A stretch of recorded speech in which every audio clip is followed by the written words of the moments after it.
thème de notre séquence, c'est quelle propriété, quels critères de gestion, quelle maîtrise sociale. Bon, nous souhaitons vraiment, et nous en avons besoin, débattre des différents régimes de propriété envisageables pour assurer la démarchandisation de l'énergie. Nous voulons également aborder la question de la gestion démocratique du secteur et des entreprises afin de progresser vers une véritable maîtrise sociale et afin de réfléchir sur les problématiques de coopération nationale et internationale. Alors voilà, il y a une caractéristique dans cette séquence. Nous avons des invités internationaux. Ils n'ont pas pu malheureusement être physiquement présents. Alors je vois que nous avons à l'écran Mathieu Strahl, donc, qui est docteur en géographie et chercheur à l'Institut de gestion de l'environnement et d'aménagement du territoire de l'Université libre de Bruxelles et qui est également membre du département d'études du PTB, le Parti du travail de Belgique. Nous avions tout à l'heure, mais alors je ne la vois pas à l'écran, Sylvia Ramos. Elle a participé, enfin elle était présente au débat précédent, je la vois. Bienvenue Sylvia, donc, qui est secrétaire générale du syndicat mexicain des travailleurs du pétrole. Et avons-nous des... Et voilà, et je vois Irène Calvé-Sabory du secteur énergie du Parti communiste espagnol.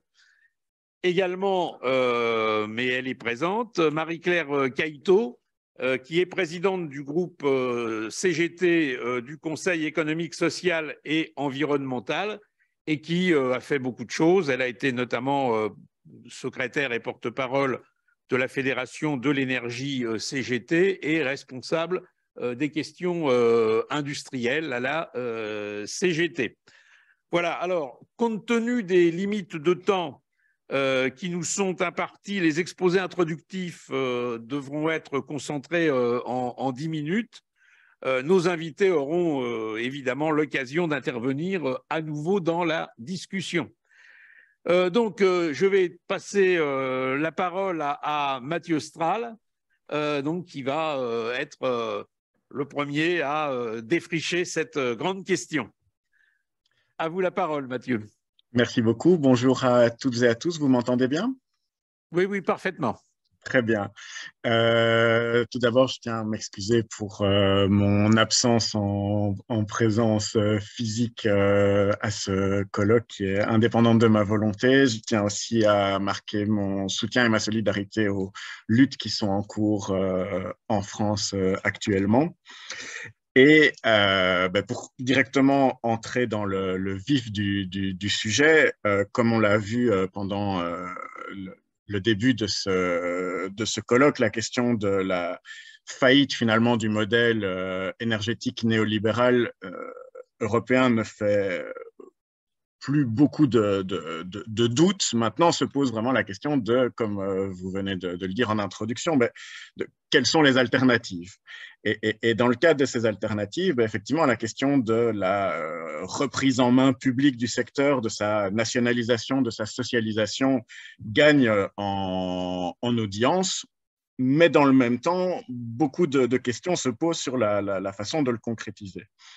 Est-ce qu'on ne risque pas de socialiser les pertes et les coûts futurs? Que faire des centrales nationalisées? Quelles indemnités faudrait-il éventuellement payer à leurs propriétaires actuels? Ne risque-t-on pas d'être puni par les autorités européennes et les géants du secteur? Et donc, comme j'interviens en premier, je vais tenter d'essayer d'ouvrir différentes questions, d'ouvrir différentes portes autour de trois enjeux principaux, qui est le premier, quel serait l'objectif finalement d'une reprise en main publique. Le deuxième qui serait, est-ce possible et quels sont les outils dont on dispose pour reprendre en main publiquement? Et une fois qu'on aura fait le tour de ces outils, comment mener cette reprise en main? Alors, si on commence sur ce premier enjeu qui est quels sont les objectifs, effectivement, c'est une question importante parce que ce qu'on voit actuellement en Europe, c'est qu'il y a des reprises en main publique d'acteurs énergétiques privés, mais que ces reprises en main, elles prennent, pour l'instant en tout cas, surtout la forme d'une nationalisation des pertes. Donc, on le voit avec Uniper en Allemagne, ce grand acteur du gaz qui était un des principaux acheteurs du gaz russe et qui, vu ses pertes, a été repris en main par l'État. En fait, c'est le cas aussi des infrastructures de Gazprom en Allemagne. On voit qu'en France, la question d'une montée à 100% dans le capital d'EDF se pose dans le cadre d'une entreprise qui connaît des pertes très, très lourdes. Et donc, finalement, on se dit, quand on regarde ça, OK, on voudrait aller vers une reprise en main publique, mais pour l'instant, les exemples qui existent, ils ressemblent fort à ce qui s'est passé pendant la crise de 2008, c'est-à-dire une socialisation des pertes. Et si on prend le cas en Belgique, effectivement, la question d'une reprise en main publique, elle se pose maintenant parce que la production énergétique électrique belge se base en majorité sur des réacteurs nucléaires qui sont la propriété actuellement de Engie, que Engie ne veut plus y investir parce qu'il les considère comme trop vieux, et donc la reprise en main publique arrive en fait pour venir à la rescousse, là aussi, d'un acteur privé et prendre en charge une partie des frais finalement d'entretien, de remise à niveau des réacteurs. Et donc, probablement que le premier enjeu d'une reprise en main publique, c'est d'éviter une socialisation des coûts actuels et des pertes futures et de viser une reprise en main qui, au contraire, vise une démocratisation de l'énergie, vise à répondre à la crise actuelle, vise à répondre aussi à la crise énergétique. Alors, OK, ça c'est très théorique, mais qu'est-ce que ça veut dire concrètement? Ça veut dire probablement qu'une reprise en main publique, elle doit d'abord viser à casser le principal levier de pouvoir des acteurs privés du secteur, qui est en fait de nous couper le courant. Et ça veut dire en fait une reprise en main qui doit être totale, non pas simplement des outils qui font des pertes, non pas simplement des unités de production dont ne voudrait plus le privé, mais de tout le secteur. Pourquoi? Notamment pour rompre avec la logique actuelle, qui est une logique où même si on a effectivement un marché compétitif avec des acteurs privés, des acteurs publics, on a énormément de subsides publics qui vont dans ce marché privé, mais sans aucune prise en main. On a des subsides publics qui vont à l'énergie verte, mais on a en fait aussi des subsides publics qui vont au gaz pour maintenir des centrales en backup. En Belgique, on parle de subsides publics pour l'entreprise privée Engie pour du nucléaire. Et donc, l'autre enjeu d'une reprise en main publique, l'autre objectif, c'est de cesser ce transfert d'argent public à un marché concurrentiel et à des acteurs privés. Alors, derrière cet objectif se pose aussi la question du périmètre. Est-ce qu'il faut se limiter finalement à une reprise en main publique des acteurs d'avenir et se dire, bon, les acteurs du pétrole et du gaz, on n'a pas envie de continuer à investir dans le secteur, laissons-les se débrouiller avec leur énergie polluante. Là aussi, je pense que c'est une erreur parce que, en fait, ces acteurs, par leur activité, génèrent déjà des coûts colossaux pour la société, des coûts en matière de pollution et de réchauffement climatique, et surtout, ils n'arrêteront pas d'utiliser finalement leurs ressources fossiles pour des raisons d'éthique ou de démocratie. Ils les arrêteront une fois qu'elles ne seront plus rentables, et on en est loin du compte. Et surtout, si on les laisse contrôler cette activité-là, en fait, on leur laisse leur levier principal, qui est la possibilité, en fait, de faire du chantage, de nous menacer de couper le courant, couper l'énergie, fixer les prix. Or, même pendant la transition énergétique, on aura besoin encore pendant plusieurs années de centrales qui fonctionnent à l'énergie fossile, parce qu'on ne va pas passer à une énergie décarbonée en 2 temps, 3 mouvements. Et donc, comme on a besoin de ces infrastructures-là, en fait, on a besoin de les nationaliser pour pouvoir les utiliser en fonction de nos besoins et pas en fonction des profits de leurs propriétaires actuels, et pour pouvoir les couper quand on n'en a plus besoin et pas quand elles cessent d'être rentables. Ça pose la deuxième question qui est, OK, allons vers une reprise en main publique, mais comment faire? Quels sont les outils qu'on peut utiliser? Est-ce qu'il y a des outils qui sont utilisables? Parce que pour l'instant, effectivement, quand on parle de nationalisation, on imagine soit une reprise en main d'activités en perte, soit des coûts colossaux pour finalement racheter des infrastructures au privé. Mais là aussi, il faut être conscient qu'on n'est pas sans atout. Le premier élément à rappeler, c'est que même dans le marché énergétique libéral européen actuel, la propriété publique de l'énergie n'est pas impossible. Et c'est prouvé par le fait qu'il y a dans ce marché concurrentiel des acteurs qui sont majoritairement, voire entièrement détenus par des pouvoirs publics. On a le cas de EDF, mais on a en fait aussi Vattenfall, on a Ørsted au Danemark, on a comme ça toute une série d'acteurs qui prouvent que même dans le système actuel, la propriété publique n'est pas impossible. Évidemment, la question se pose, pourquoi faire ? Autre élément important, le droit européen, les droits nationaux comportent des dispositifs qui permettent une reprise en main publique, que ce soit une reprise en main temporaire via des dispositifs comme la réquisition, que ce soit des reprises en main plus définitives comme les expropriations. Et alors là, toute une jurisprudence existe en fait en matière d'expropriation pour cause d'utilité publique, pour cause d'urgence sociale, pour des questions de contrôle des prix qui peuvent être utilisées. Alors bien sûr, dans ce cadre-là, les propriétaires actuels privés vont vouloir réclamer des indemnités. Mais là aussi, cette question des indemnités, ce n'est pas une question simple, c'est une question qui est politique. Et dans ce cadre-là, il y a un rapport de force à jouer. Et ce rapport de force, c'est notamment de montrer que les profits actuels, la fortune actuelle des acteurs privés de l'énergie, elle est le résultat du cadre politique qui a été mis en place en Europe. Ce cadre politique qui, d'une part, subsidie l'essentiel de leurs investissements, d'autre part, leur garantit de pouvoir fixer librement le prix, et enfin, pour les infrastructures en fin de vie, leur garantit que ce soit aussi le public qui prenne en charge le démontage, l'entretien, finalement, tous les coûts indirects générés par leur modèle économique. Et pour ces raisons-là, dans le cadre d'un rapport de force politique et juridique, on peut utiliser ces arguments pour reprendre en main sans indemniser. Alors, ça paraît être un slogan, mais on a toute une série d'études qui ont été menées, notamment par les Anglais du Public Service Institute, qui ont été voir la jurisprudence internationale et qui ont montré que dans l'histoire, on a déjà nationalisé des acteurs et que le fait qu'ils généraient des coûts énormes pour la société étaient des arguments pour ne pas les indemniser. Le fait que leurs infrastructures étaient payées par les fonds publics aussi étaient des arguments pour réduire leur indemnisation. Et ces arguments servent par exemple, et j'y reviendrai plus tard, à la campagne Enough is Enough au Royaume-Uni qui réclame justement une reprise en main publique du secteur. Autre question dans le cadre de cette reprise en main, si on reprend en main des infrastructures fossiles, si on reprend en main des réacteurs nucléaires qu'il faudra un jour entretenir, fermer, en tout cas qui vont générer des coûts dans le futur, mais comment s'assurer que les propriétaires actuels qui en ont tiré profit vont prendre en charge les coûts qu'ils ont générés indirectement. Là aussi, on se dit, si on nationalise des vieilles infrastructures, ça veut dire qu'on nationalise les coûts futurs. Mais là aussi, c'est une question, en fait, qui est une question de rapport de force politique.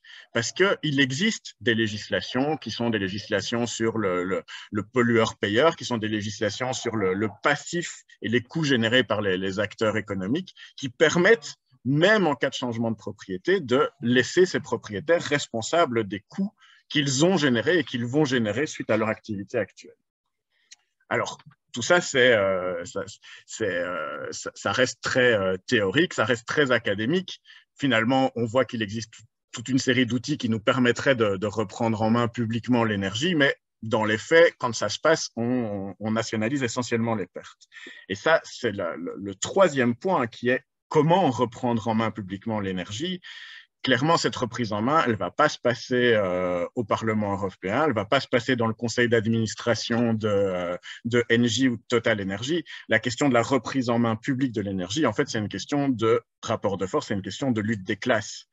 En fait, le contrôle de l'énergie, c'est une question de lutte historique pour le mouvement social, de lutte historique pour les syndicats, de lutte historique pour les partis de gauche, et c'est une lutte qu'on doit recommencer à mener actuellement. Historiquement, les acteurs publics actuels de l'énergie en Europe, ils se sont constitués suite à des luttes syndicales, suite à des luttes du front uni des travailleurs et des partis de gauche, et c'est ce type de front qu'il faut essayer de reconstituer. Et là aussi, des luttes naissent pour l'instant en Europe. On le voit, on l'a vu en Allemagne à des niveaux municipaux, où on a eu des reprises en main publiques de la distribution et de la fourniture d'énergie suite à des luttes syndicales, des luttes du monde associatif et du monde environnemental unis contre des acteurs privés et qui ont imposé aux partis politiques en place une reprise en main publique de certaines parties du secteur. On voit, comme je le disais, le mouvement Enough is Enough au Royaume-Uni qui réclame une reprise en main publique de l'énergie au Royaume-Uni. On voit la lutte en France des syndicats du PCF pour une reprise en main publique et démocratique de EDF, mais aussi pour un changement de politique, parce que ce n'est pas simplement une propriété publique, c'est aussi une politique énergétique au service des besoins, avec la question du contrôle des prix, avec la question de la coopération dans les investissements, etc. Et donc, finalement, j'ai peu de temps pour exposer tout ça, mais... Il vous reste 2 minutes. Très bien, donc je conclus. Mener à bien une nationalisation de l'énergie, remettre les entreprises déjà détenues par les États au service de la collectivité. Ce n'est pas une question juridique, ce n'est pas une question simplement d'économie, en fait c'est une question politique et de lutte des classes. Et dans le cadre de ces luttes des classes, les moments de crise comme ceux qu'on en vit sont aussi des moments de transformation dont on doit s'emparer parce que c'est des moments de prise de conscience. Ça devient, même au niveau européen, difficile de dire que le marché énergétique est une réussite.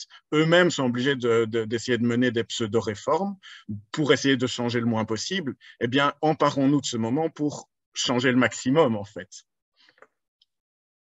Et c'est là-dessus que j'en reste pour finalement laisser la parole aux autres intervenants. Merci beaucoup à Mathieu. Et évidemment, Mathieu pourra revenir sur un certain nombre d'éléments à partir des questions qui seront posées. Je vais maintenant passer la parole à Sylvia Ramos. Donc, je rappelle qu'elle est secrétaire générale du syndicat mexicain des travailleurs du pétrole. Bon, et évidemment, sur cette question, les problèmes de la propriété, des critères de gestion, de la maîtrise sociale pour un pays comme le Mexique sont évidemment très importants. À vous la parole, Sylvia. Pues buenas tardes. Antes de iniciar, quiero agradecer enormemente a la Fundación Gabriel Peri su invitación a participar en este importante coloquio.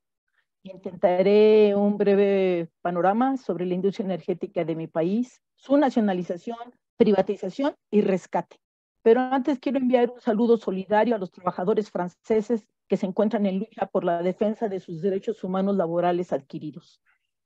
En México hay un sentimiento nacionalista que se forjó a partir del gobierno del general Lázaro Cárdenas, que en 1938 nacionalizó el petróleo, fundó la Comisión Nacional de Electricidad y desarrolló una política nacionalista que permeó hacia la población, por lo que el pueblo considera el petróleo como propiedad, así como nuestra industria petrolera Pemex, que es la responsable de proporcionar los combustibles y petroquímicos necesarios para el transporte y las empresas trabajen sin contratiempos. Pemex era la única empresa que realizaba la exploración, explotación de los pozos petroleros. El gas lo enviaba a la petroquímica que producía amoníaco, acrilonitrilo y 68 petroquímicos más. Y el crudo lo enviaba a las refinerías para producir combustibles que eran suficientes para cubrir la demanda nacional a un precio razonable. Pero llegó el neoliberalismo y a partir de 1986 se inició el desmantelamiento de nuestra empresa. Empezaron desclasificando los petroquímicos para que los produjera la iniciativa privada, quien en lugar de producirlos, los importó. En 1995, el gobierno pretendió vender las 60 plantas petroquímicas. Los técnicos y profesionistas, mi organización, nos organizamos para evitar su venta y convocamos a la resistencia a las comunidades originarias de la zona de Coatzacoalcos, que es en donde se encuentran ubicados los complejos petroquímicos. Convocamos a las organizaciones sociales y al pueblo en general, logrando una importante respuesta en contra de la privatización de la petroquímica y la defensa de la soberanía nacional. Realizamos marchas, plantones, manifestaciones, bloqueos, cabildeo en el Congreso de la Unión y hasta una consulta popular. logrando detenerlos parcialmente, pues el Congreso aprobó la venta, dejando el 51% en manos del Estado y el 49% en manos de privados. Los privados que querían el 100% no estuvieron de acuerdo con la decisión del Congreso y decidieron no comprarlas, las plantas, por lo que las plantas petroquímicas continuaron siendo del Estado, que era lo que nosotros queríamos. Los gobiernos neoliberales continuaron privatizando poco a poco diferentes áreas de Pemex y CFE. En 2004 intentaron, mediante contratos de servicios múltiples, la entrega de los yacimientos de gas de la cuenca de Burgos. Pero nuevamente los técnicos y profesionistas petroleros decidimos actuar y presentamos una demanda de nulidad del primer contrato de servicios múltiples que se firmó entre Pemex y Repsol, con base en que la Constitución de nuestro país prohibía las concesiones y estos contratos eran concesiones disfrazadas. Esa demanda evitó que hubiera más empresas dispuestas a firmar contratos de servicios múltiples, decidiendo esperar hasta que se terminara legalmente la procedencia o no de nuestra demanda, y se suspendieron los contratos de servicios múltiples, con lo que logramos detener la entrega de los petróleos de gas. En 2013 se aprobó una reforma energética que permitió la venta de los pozos petroleros, de los ductos de transporte y de las instalaciones de almacenamiento. Y empezaron con el desmantelamiento de nuestro patrimonio energético. Vendieron las plantas de hidrógeno y permitieron la importación y venta directa al público de gasolina y diésel. Entregaron a las empresas privadas la información confidencial de los estudios geológicos y de sísmica 3D de más de 30,000 pozos para que las empresas privadas escogieran los más productivos y participaran en las subastas. La resistencia de los trabajadores y del pueblo no fue suficiente para detener la entrega de nuestro patrimonio energético. Pero en las siguientes elecciones, el pueblo votó por un candidato que presentó como una de sus prioridades la defensa de la soberanía nacional. Con la llegada del nuevo gobierno, se detuvo la entrega de los yacimientos petroleros. Se iban a subastar 509 yacimientos, lograron subastar 107, pero logramos mantener 402 yacimientos como propiedad del Estado. Se detuvo la entrega de los ductos, de las instalaciones de almacenamiento y de varias plantas que ya se tenía programado vender, como las plantas de hidrógeno de las refinerías. Se inició con la rehabilitación de las 6 refinerías, se construyó una nueva refinería de 340,000 barriles y se compró a Shell el 50% de una refinería ubicada en Deer Park, Texas, de la que Pemex era socio en un 50%, quedando el 100% en manos de Pemex. El objetivo es dejar de importar gasolinas y diésel, que en 2018 nos representó un costo de más de 32,000 millones de dólares. La reforma energética de 2013 nos despojó de una de las actividades esenciales de cualquier país, la generación de energía eléctrica. Generó una enorme transferencia de recursos públicos a las empresas privadas. Se obligó a la CFE a comprar energía eléctrica en contratos de 25 años a los productores independientes, asegurándoles la recuperación de su inversión y al final del contrato se quedan con la propiedad de la central eléctrica. Y además el compromiso que durante los 25 años se les compra el 100% de su generación. Los proyectos privados, principalmente extranjeros, que participan y se benefician del sistema de despojo establecido, han sido financiados en importantes porcentajes por la Banca de Desarrollo de México a tasas preferenciales y con recurso de las AFORES, que son los ahorros de los trabajadores, sin el consentimiento de nosotros. Nuestras hidroeléctricas y termoeléctricas quedaron fuera de operación para que los privados pudieran seguir ganando dinero a costa de nuestra soberanía nacional. Nuestras líneas de transmisión son usadas por los privados sin haber invertido un centavo en su construcción o pagar por el uso de las mismas. El presidente de la República envió al Congreso de la Unión una iniciativa de ley para modificar la Constitución, para recuperar la rectoría del Estado en materia de electricidad y regresar al pueblo lo robado en la reforma energética de 2013. Esta propuesta de reforma, que incluía por primera vez en la Constitución el derecho humano a la energía, así como al litio y demás minerales estratégicos para la transición energética, los cuales no podrán ser concesionados, y se incorporaba la transición energética por primera vez. Establecía la utilización de manera sustentable de todas las fuentes de energía de las que dispone la nación, reduciendo las emisiones de gases y componentes de efecto invernadero, y establecía políticas científicas, tecnológicas e industriales necesarias para esta transición. Ante la presentación de la iniciativa, la prensa mexicana, que como todos los medios de comunicación tradicionales está controlada por la oligarquía, se volcó en una campaña de mentiras y difamación, como lo hacen cuando se afectan sus intereses. Y lo más grave fue la actuación del Poder Judicial, que aprobó todas las demandas en contra de la reforma del presidente. Los ecologistas se opusieron a la reforma propuesta y la oposición legislativa se unió en contra de la reforma y lograron evitar que en el Congreso avanzara el rescate de la Comisión Federal de Electricidad y de la soberanía energética. Para la defensa de la soberanía energética, la población se moviliza, aunque la ausencia de los trabajadores es notable. Son los pueblos originarios, las organizaciones populares, las organizaciones sociales las que salen a las calles, a las convocatorias de resistencia, como ocurrió en los meses pasados, cuando el presidente envió la iniciativa de reforma constitucional.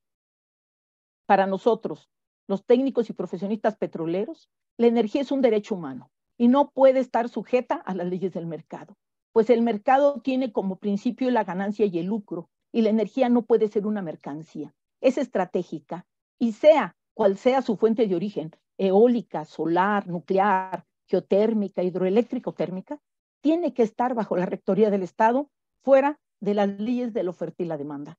Porque cuando el servicio está completamente privatizado, el Estado se vuelve rehén de las empresas de generación y distribución privadas, y los afectados somos los consumidores, que tenemos que pagar altos precios, y el resultado es el incremento de la pobreza energética que sufren los hogares que no pueden permitirse unos servicios energéticos suficientes para satisfacer sus necesidades domésticas, y o bien se ven obligados a destinar una parte excesiva de sus ingresos a hacer frente al gasto energético de sus viviendas. Los neoliberales decían que la respuesta a la pobreza energética era más competencia, pero la terca realidad ha demostrado que el experimento de la competencia ha fracasado. Su doctrina del mercado no funcionó. Los técnicos y profesionistas de México estamos comprometidos con la soberanía energética de nuestro país, con la lucha por el derecho humano a la energía y contra la pobreza energética, porque soñamos, creemos, estamos convencidos que otro mundo mejor es posible, que otra sociedad más justa es posible, y somos los trabajadores quienes generamos la riqueza, los que hemos construido el pasado, y seremos quienes construiremos el futuro con unidad y solidaridad de clase. El presente es de lucha, lucha por cambiar el sistema, porque es imposible que un sistema que tiene como principal modus operandi la explotación irracional de nuestros recursos naturales pueda ser sustentable indefinidamente. El planeta no aguanta más. Si queremos salvar a la humanidad, tenemos que cambiar este sistema que destruye la naturaleza y produce cientos de cadáveres de migrantes en el Mediterráneo, miles de muertos por las hambrunas en África y millones de desempleados en el mundo. Sí, compañeros, el presente es de lucha, pero el futuro es nuestro. Ni un paso atrás, hasta la victoria siempre venceremos.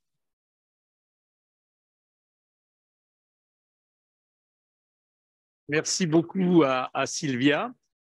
Donc, elle aussi, elle pourra approfondir et aller plus loin que ce qu'elle nous a présenté dans la discussion.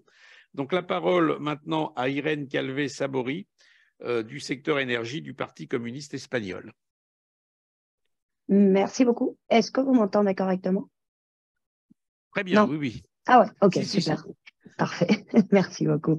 Donc tout d'abord, comme mes collègues, je tiens à remercier la Fondation Gabriel Péri pour l'invitation à ce colloque et aussi d'envoyer mon soutien aux luttes des travailleurs français de cette semaine. Donc voilà, moi j'avais préparé plusieurs points, sauf que Monsieur Stral a déjà mentionné la plupart de ce que j'avais préparé. Donc ce que j'ai essayé, c'est un peu de compléter ce que Mathieu a commencé déjà à dire, et plutôt d'illustrer avec quelques exemples. Donc, pour reprendre un peu la façon dont Mathieu a structuré la discussion, tout d'abord, c'était les objectifs et les outils. Et Mathieu a beaucoup parlé du chantage qu'on pourrait subir sans une maîtrise publique des actifs de génération d'électricité.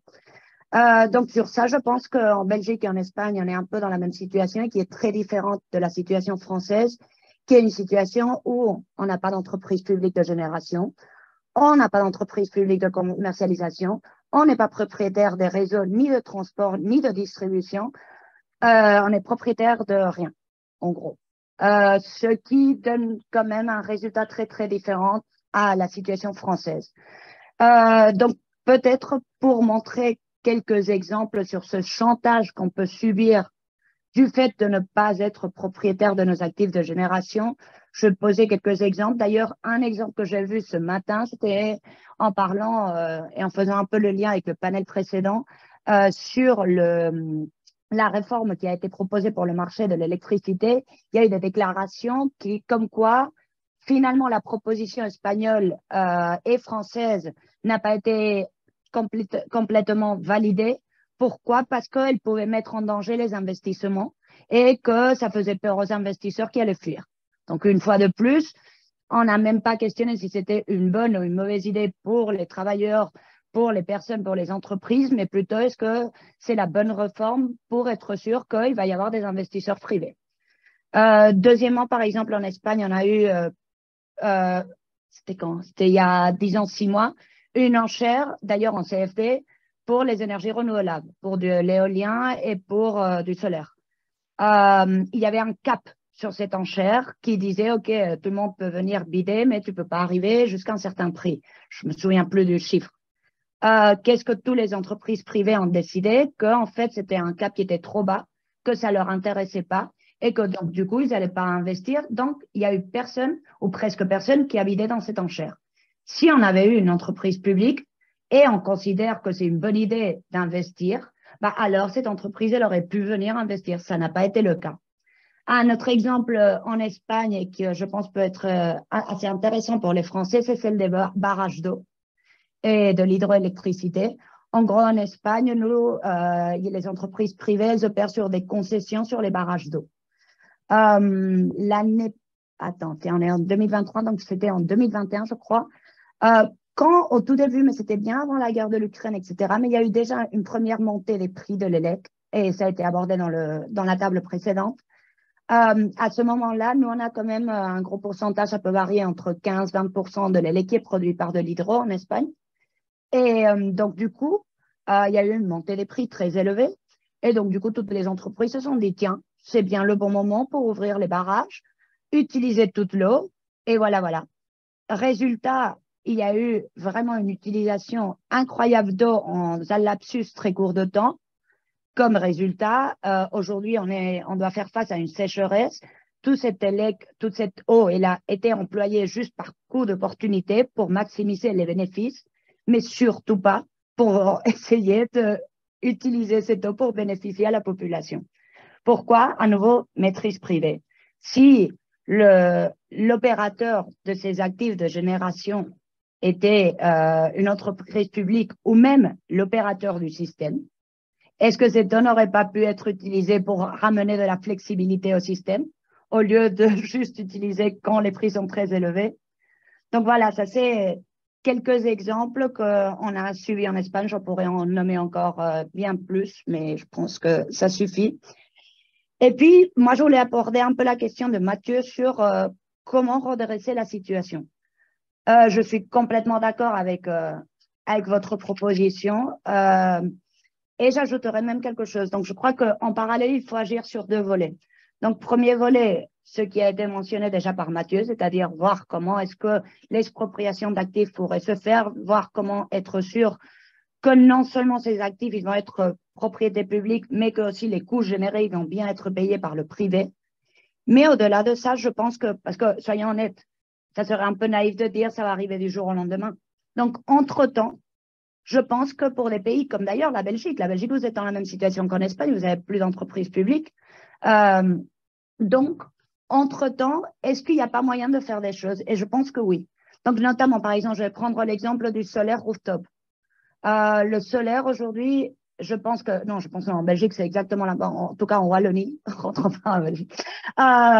Donc, c'est la même situation qu'en Espagne. On file des subventions d'argent public à un privé, donc à un proprio.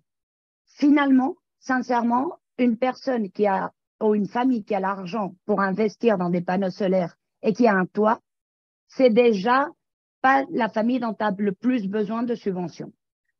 Donc, pourquoi utiliser ce modèle où on subventionne des gens dont ils n'ont pas vraiment besoin, mais plutôt de dire, voilà, est-ce qu'on ne créerait pas une entreprise publique? Oui, on recommence, mais bon.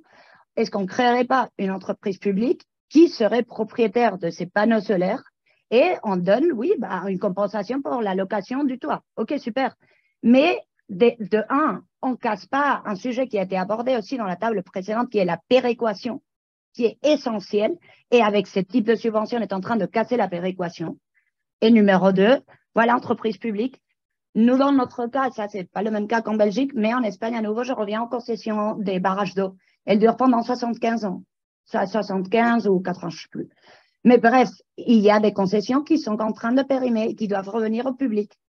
Au lieu de ça, au lieu de réfléchir à les garder dans une entreprise publique qui pourrait mettre l'eau à disposition de l'opérateur du système, on est en train de se retrouver dans une situation, on est en train de relancer des concessions privées. À nouveau, cette entreprise publique, elle pourrait être propriétaire de ses actifs et mettre à disposition de voilà. Je pense aussi que les nouveaux investissements, on a beaucoup parlé lors de la réforme du marché des CFD. Que CFD, why not? Je veux dire, en Espagne, il y a déjà des CFD pour les enchères de renouvelables. Donc, ma question, c'est, à nouveau, pourquoi est-ce que je n'ai pas une entreprise publique qui investit dans cette... En plus, une entreprise publique qui potentiellement pourrait, ça dépend, mais accéder à un capital moins cher. Et donc, du coup, sur un prix de l'élec moins cher. Donc, voilà, je pense que ça doit être un mélange. Non, il faut absolument pousser pour trouver une solution des actifs déjà existants et comment nationaliser ces actifs. Mais en parallèle aussi, avec les nouvelles technologies, avec des concessions qui finissent, etc., trouver un juste équilibre pour mener les deux chemins en parallèle. Et un deuxième point sur les potentielles solutions, ou dire comment est-ce qu'on essaie d'atteindre cet objectif. Je pensais plutôt dans les vocabulaires et les messages qu'on passe. On passe énormément de temps à discuter, en tout cas en Espagne. Je ne sais pas si c'est le cas pour le reste des pays, mais je pense bien. À discuter très, très, très souvent de est-ce que le marché, comment est-ce qu'on reforme le marché devrait être patati patata. Mais voyons voir, on a déjà parlé du marché marginaliste, mais le marché marginaliste, il représente un au milieu de combien de marchés? Le marché du CO2, le marché intrajournalier, les marchés, les forwards, les PPA. Je veux dire, il y a énormément d'outils. Et d'ailleurs, la plupart d'entre eux, c'est des patchs et des patchs et des patchs sur des patchs pour juste justifier l'existence d'un marché. Donc, de mon point de vue, il faut arrêter avec les discussions sur le marché et comment le reformer et juste dire non. C'est pas juste une question de réforme du marché, c'est aussi une question de maîtrise publique des actifs et revenir sur ce message. Ce qui, d'ailleurs, et juste pour finaliser, parce que je pense là que je parle un peu trop longtemps, aussi abandonner le débat technologique. Parce que franchement, souvent, on entend en tout cas en Espagne, tout le temps, on parle de tech. Non, mais le solaire est mieux que le nuc, qui est mieux que l'hydro, qui est mieux que... Non. Ou le marché, il faut le reformer. Non, non, il faut arrêter avec les deux sujets et il faut vraiment mettre le point sur la propriété publique des actifs. Bien, merci beaucoup. Donc, la parole maintenant à Marie-Claire Caïto. Oui, merci Alain. Je vais essayer, moi, peut-être de démarrer en contextualisant un petit peu cette question-là et en m'appuyant sur les crises que notre pays subit maintenant depuis plus de 4 ans et pour voir un petit peu ce qu'elles peuvent nous amener justement en réflexion et dans le débat.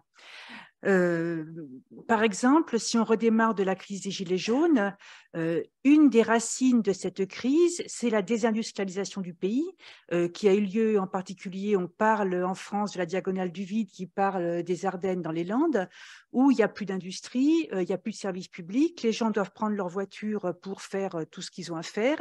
Hop, il y a une hausse du prix de l'essence et des diesels et ça met le feu aux poudres.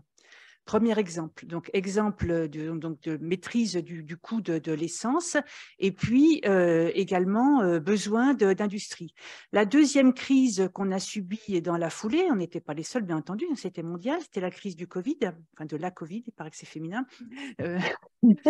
Mais cette crise, elle nous a quand même montré de plein fouet la dramatique désindustrialisation de notre pays. Ça a été un petit peu évoqué dans la table ronde précédente, mais le fait que la France a complètement perdu son industrie, c'est-à-dire qu'en 50 ans, le poids de l'industrie dans le PIB a été divisé par 2. On est passé grosso modo de 24% à 12%, contrairement à nos voisins, non seulement allemands, dont on prend souvent l'exemple, mais également italiens ou espagnols. nous a montré qu'on était très dépendant pour toutes nos productions dans la chaîne de valeur internationale. On a été incapable de produire des masques, des tests, des vaccins, et donc avec une économie qui peut s'effondrer. C'est-à-dire qu'un pays qui n'a pas d'industrie, c'est un pays qui n'a pas d'économie. Enfin, je veux dire. Or, si on a en tête que pour redresser l'économie, il faudra redresser l'industrie, bien évidemment de manière différente, ça, on pourrait éventuellement venir dans le débat, mais ce n'est pas le sujet, on va avoir besoin de produire de l'énergie et en particulier de produire de l'électricité et donc de l'électricité décarbonée. C'est pour ça qu'on n'est pas en dehors du sujet. Troisième crise, la guerre en Ukraine, dramatique, qui n'est pas terminée d'ailleurs, qui met en évidence les questions énergétiques. Et moi, je partage complètement ce qui a été dit dans la table ronde précédente. Les prix de l'énergie, ils commençaient à exploser bien avant la guerre en Ukraine. C'était à la sortie du Covid, comme l'a dit Mathieu à la table précédente, parce qu'il y avait une reprise économique, entre autres, de la Chine. Et donc, les prix du gaz étaient en train d'exploser. Mais quand même, la guerre en Ukraine a mis en évidence la très forte dépendance européenne en matière énergétique, et en particulier au gaz. Et on a quand même pu voir, enfin, c'est assez intéressant, mais ça pourrait faire un débat à lui seul, la position des États-Unis par rapport à l'Europe. On sait tous que, par exemple, les États-Unis ne voulaient pas que le gazoduc Nord Stream 2 qui alimentait, qui rejoignait la Russie à l'Allemagne et qui alimentait l'Europe soit terminé. Donc, ils faisaient tout pour que ce gazoduc ne soit jamais terminé, et qu'aujourd'hui, ce qu'on peut constater, c'est qu'à l'aune de la crise en Ukraine, eh bien, l'Europe est passée d'une dépendance au gaz russe, quoique ça sera encore discutable, à une dépendance au gaz de schiste américain, qui est interdit d'exploitation en France, puisque c'est de la fracturation hydraulique qui abîme l'environnement. Non, mais je le fais un petit peu en raccourci. Mais parce que c'est quand même, on voit bien que cette question énergétique, parce que pourquoi il faut reprendre la main dessus, c'est que c'est complètement central. Et aujourd'hui, on a une recomposition géopolitique qui est en train de se faire de manière très importante, avec l'Europe qui s'arrime aux États-Unis sur les questions énergétiques, et puis la Russie, la Chine et un petit peu le reste qui vont être, il y a deux blocs qui sont en train de se former. Donc ça, c'est des questions géopolitiques qui sont centrales, parce que là, je reviens aussi à ce qu'a dit Mathieu dans la précédente table ronde. L'énergie, c'est comme le sang dans le corps, quoi. C'est la vie de l'économie. Donc, c'est vital et c'est pour ça qu'il faut avoir la main dessus. C'est stratégique pour répondre aux besoins sociaux, c'est stratégique pour répondre aux défis environnementaux qui sont posés, c'est stratégique pour industrialiser le pays. Et ça veut dire que parler des questions énergétiques, c'est parler donc de la question de la production, de la réponse aux besoins, c'est parler des défis environnementaux qui sont posés, et donc c'est le défi d'un nouveau mode de développement, puisqu'on voit très bien que le mode de développement capitaliste, on parle souvent d'anthropocène, on pourrait parler aussi de capitalocène, il envoie quand même la planète et les hommes dans le mur. Donc ce mode de développement-là, il n'est pas durable, donc il va falloir produire et consommer autrement. Et réfléchir justement à ce nouveau modèle de développement en partant du travail, de la question du travail.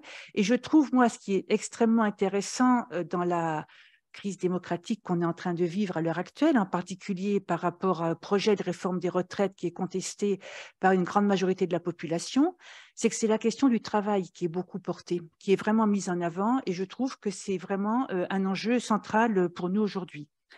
Donc, et j'en profite, hein, comme certains en ont parlé aujourd'hui, on ne peut pas, je veux dire, mettre de côté ce qui est en train de se passer dans le pays. Je pense qu'on est, on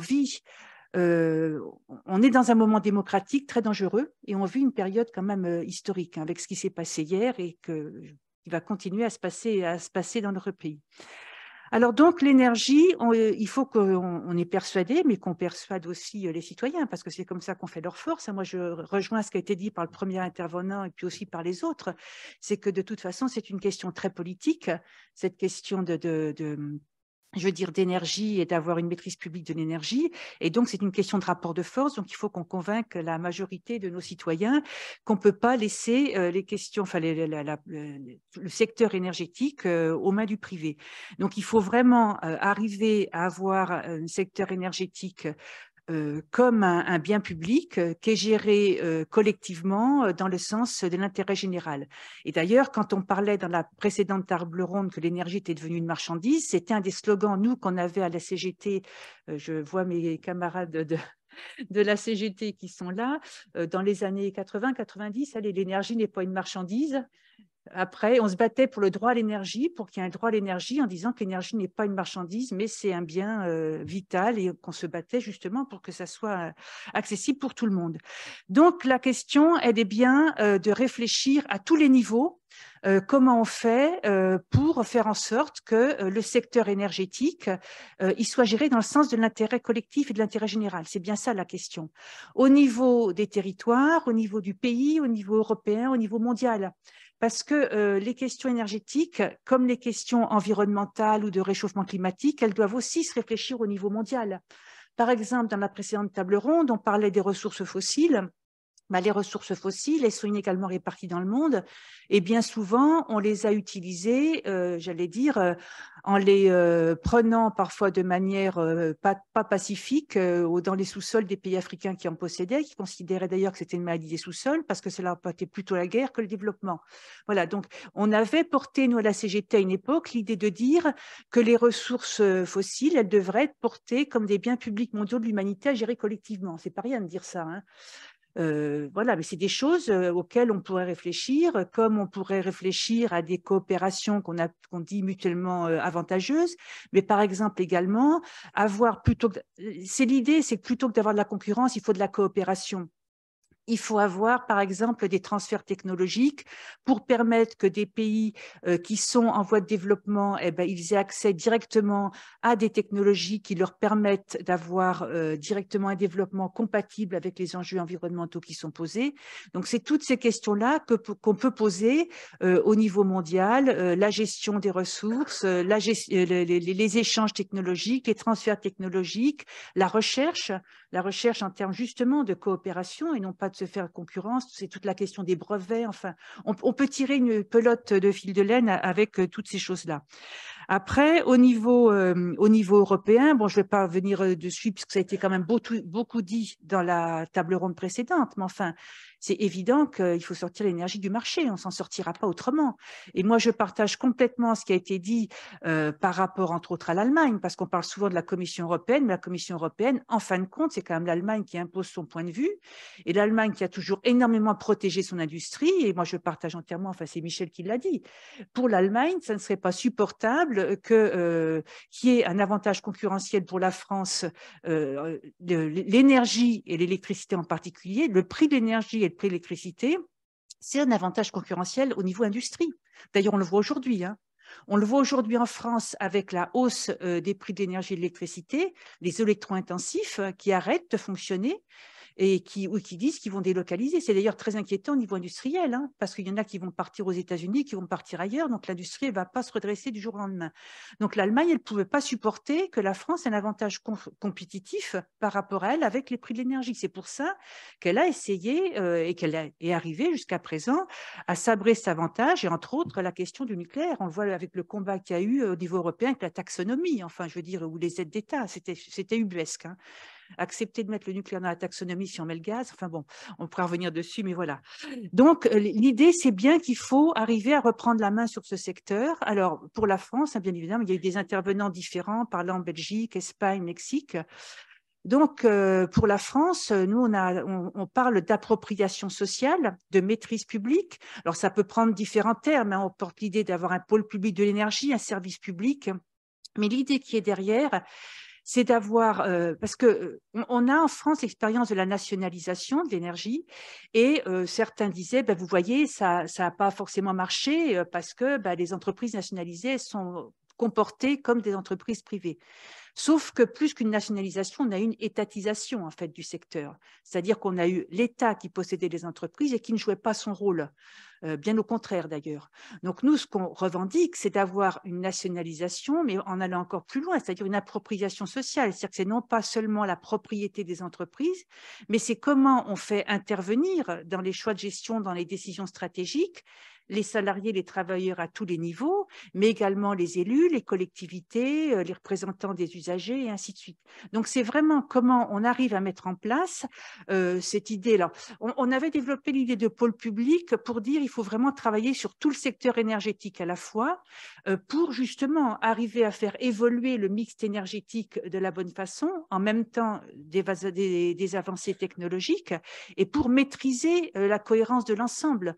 parce que c'est la question des tarifs, enfin de la recherche qui peut être, je veux dire, qui peut se faire dans tous ces secteurs à la fois.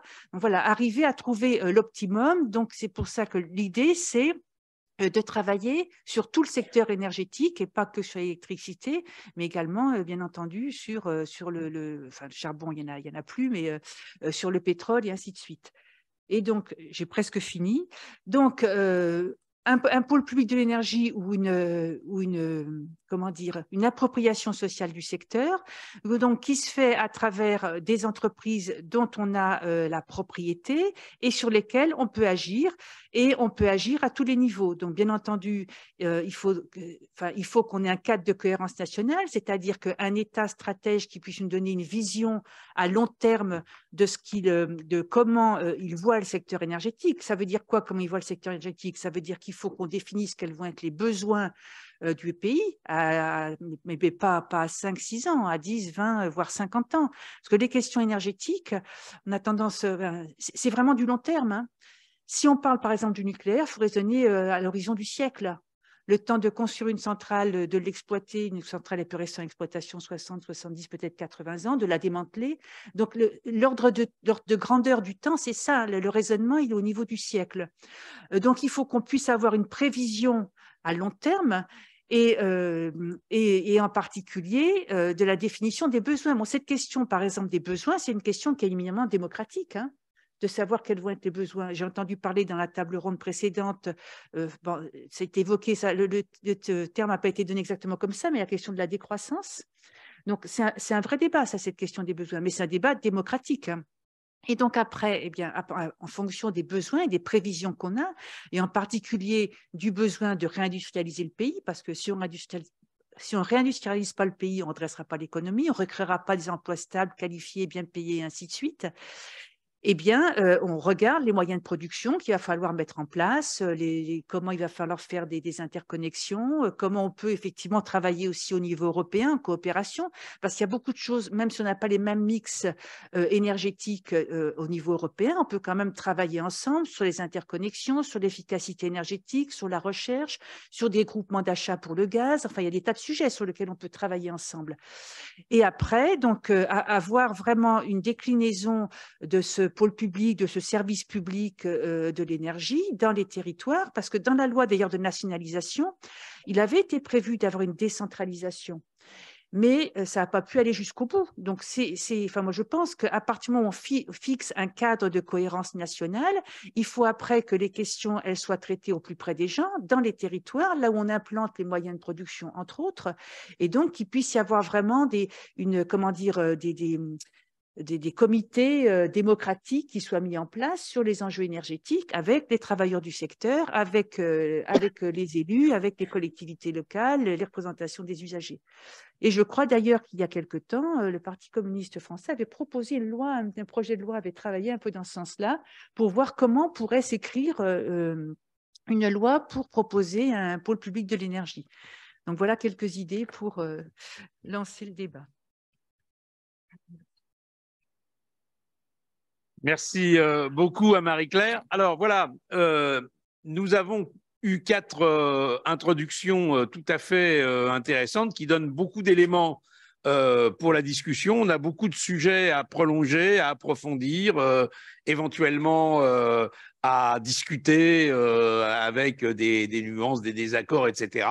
Donc la discussion est ouverte. La parole à la première ou au premier qui la souhaite. Je vous en prie.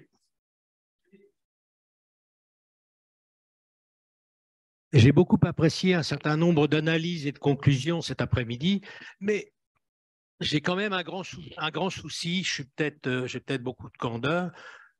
Comment développer un grand service public de l'énergie indépendant, autonome, souverain, dans le cadre des institutions européennes? Voilà.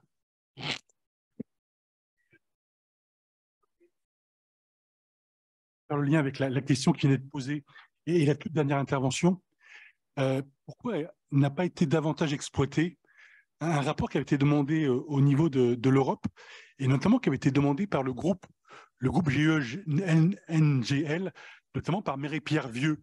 Souvenez-vous, elle demande un bilan de la libéralisation des services publics en Europe, et notamment, le service public de l'énergie. Le rapport sort, souvenez-vous, et il est à notre avantage, enfin l'avantage de tous les intervenants qui sont attendus dans ce débat-là et dans le débat précédent.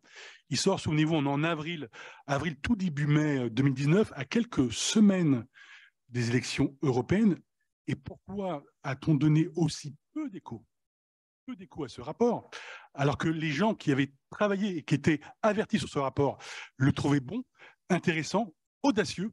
Ils estimaient que les députés européens, nous députés européens, avaient fait un bon travail. Première question. Et deuxième question, pour faire le lien avec la toute dernière intervenante, pourquoi le PCF ne s'est pas saisi des 6 scénarios que met sur la table RTE? Vous voyez, il y a 1 an et demi, hein. On est en octobre 2021. Il met sur la table 6 scénarios. Pourquoi le PCF ne se saisit pas de ces 6 scénarios pour dire on va au référendum aussi sur la question de l'appropriation sociale de ces entités-là? Alors là, la question, c'était l'électricité.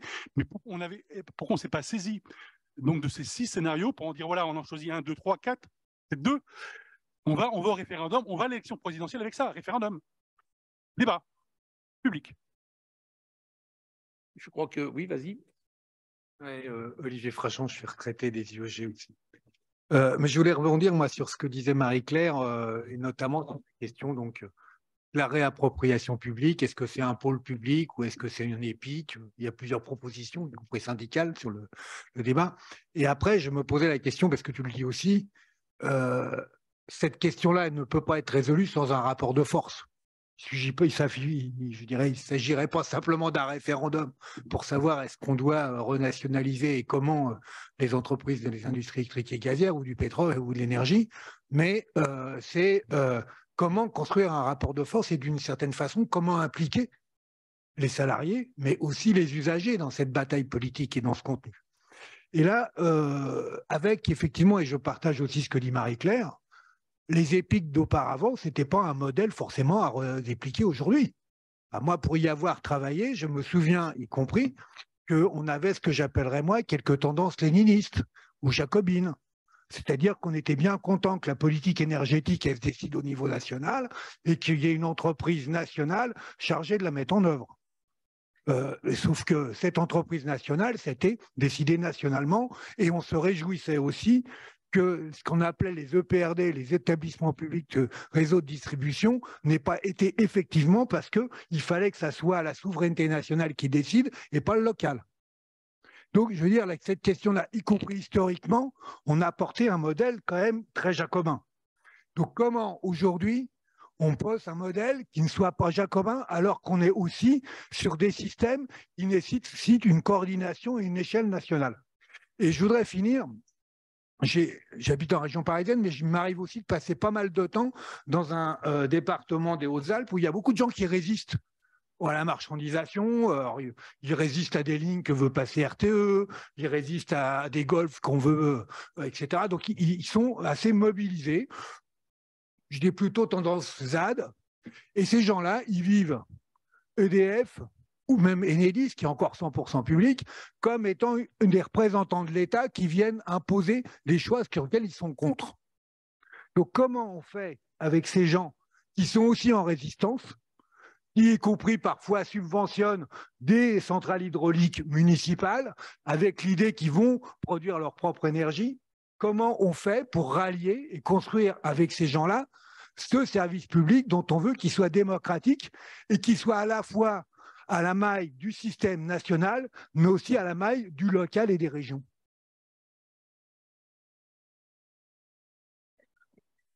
Oui, merci. J'ai peut-être mal compris, mais une question pour Madame Ramos. Je remercie son intervention. J'ai cru comprendre qu'elle évoquait à un moment donné que dans la bataille la plus récente pour la mise en œuvre de la reconquête publique de l'énergie, qu'elle avait mentionné que des mouvements écologistes s'opposaient à cette reconquête publique. J'ai peut-être mal compris, mais j'aimerais bien qu'elle nous indique la manière dont des mouvements écologistes se sont positionnés sur cette question de la maîtrise publique. Ça fait peut-être écho à ce qu'on a entendu à l'instant sur des oppositions locales à telle ou telle infrastructure nationale. Pour revenir peut-être à la question de la France, soulève peut-être une certaine méconnaissance dans ce que j'ai pu entendre sur la notion de comité régional de l'énergie.